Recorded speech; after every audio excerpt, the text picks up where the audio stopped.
8:30, los alivios financieros, recuerda que anunciaron los bancos cuando inició la pandemia, ahora tienen ahogadas a muchas personas y sin posibilidades de poder recuperarse económicamente. Angie Cantillo nos tiene un reportaje esta noche que nos ha preparado. Buenas noches, Angie.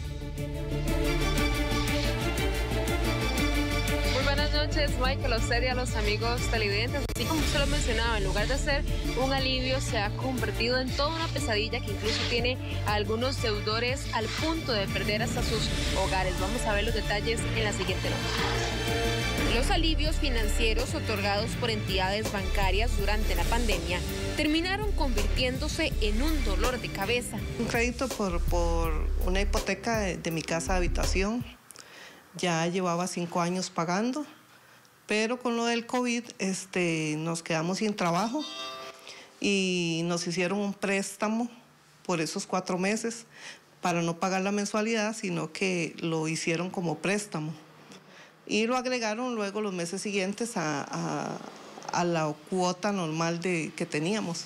Se nos hizo demasiado alta, ya no pudimos pagarla porque ya veníamos mal con las otras cuotas y tras de eso con esa más alta todavía, no pudimos pagarla, ya nos van a rematar la casa. El banco nos dijo que nos iba a ayudar de una manera que era haciéndonos un disque préstamo adicional, pero que al final teníamos que pagarlo junto con el préstamo anterior y ya nosotros no pudimos. Tuvimos que cerrar las cuentas con esta institución. ¿Por qué? Porque si ahí teníamos 10,000, 15,000, 20,000 colones, se lo chupaban. Se lo chupaban y no nos decían nada. En algunos casos, la presión por las deudas llegó al límite de perjudicar la salud del deudor. El azúcar, ansiedad y otro montón de cosas más que me ha dado últimamente, ¿verdad? Que tuve que ir donde el médico. ¿Qué era lo que se había planteado en aquel entonces? La primera es la disminución de la tasa de interés mientras la persona tenía una disminución de ingresos o pérdida de ingresos. Posteriormente, el plazo de gracia para no pagar la cuota mensual del principal y de intereses, salvo el tema de los seguros. Y la última es el aumento del plazo en el crédito. Es decir, si se dejó de pagar 12 meses, que se aumentara el plazo del crédito por 12 meses más una vez vencido el mismo.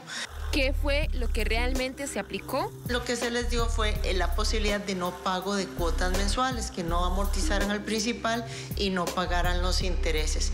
Pero en lugar de extender el plazo del crédito por el periodo de meses no pagados, lo que hicieron fue hacer nacer un crédito nuevo, ¿verdad? El crédito bebé que nació en la pandemia. Entonces las personas, una vez terminado el alivio financiero, no solamente tenían que volver a pagar el crédito ordinario o el crédito mamá, por decirlo de alguna forma, nacido antes de la pandemia, sino también pagar la cuota mensual del nuevo crédito. Entonces, bueno, ahí la capacidad de pago se ve vulnerada. Y entonces usted ya no tiene una deuda por un monto, sino que tiene una deuda mayor que está comprendida por el rubro principal, que es el principal que debía, la cuota inicial, el monto inicial, más los intereses que le acumularon. Al final de cuentas terminas con una cuenta mayor y consecuentemente con una cuota mensual mayor que tampoco la gente está pudiendo pagar. ¿Por qué se convirtió en una pesadilla en lugar de un alivio? No todos han podido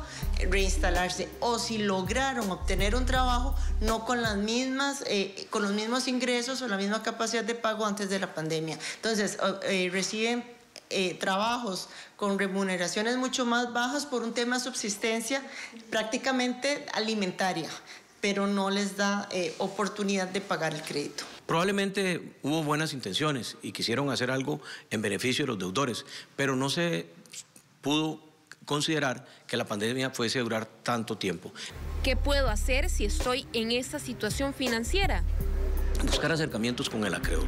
Los arreglos de pago son una modalidad maravillosa que está establecida en la legislación costarricense, pero primero tienen que asesorarse las personas y si sospechan que hay un cobro judicial, lo correcto es ir a la Contraloría de Servicios. El Poder Judicial tiene un sistema maravilloso, que es gratuito y que además no te notifican, no te das por notificado, que es ir a la Contraloría de Servicios, solicitar un usuario y una clave, y con esta información usted puede acudir ante un abogado o usted mismo revisa en línea y puede considerar cuál es su situación real para saber si está en cobro judicial o no está en cobro judicial. Si se logra realizar una unificación de deudas, una readecuación, un refinanciamiento con la misma entidad bancaria, sería sumamente beneficioso, siempre dentro de la capacidad de pago, ¿verdad? En donde no se puede comprometer más del 30-35% de los ingresos netos. Si eso no se logra, pues no tendrá más que acudir a la defensa en la vía judicial, porque van a embargar sus bienes, sus cuentas bancarias, sus salarios, sus propiedades y demás. La pandemia sumó más de 100.000 casos de cobros judiciales a los juzgados. Los ticos viven entre la preocupación de pagar y el acoso telefónico por sus deudas. Un informe de Angie Cantillo, Noticias Telediario.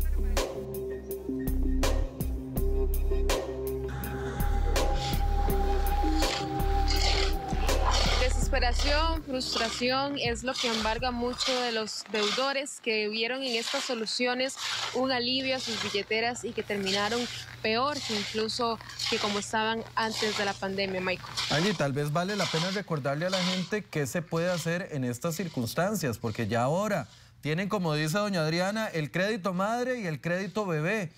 ¿Qué se puede hacer ante esas circunstancias si no le quieren refundir los dos créditos en una misma deuda? Sí, Michael, los expertos mencionaban que lo mejor era acercarse a la entidad bancaria con el que tenían el trámite y tratar por lo menos de refundir las deudas o alargar el plazo de las mismas para tratar de bajar un poco las cuotas. Sin embargo, eso dependerá de cada entidad financiera si quiere ceder o no a realizar esos arreglos. En caso de que no sea así, los casos se van a trasladar a la vía judicial.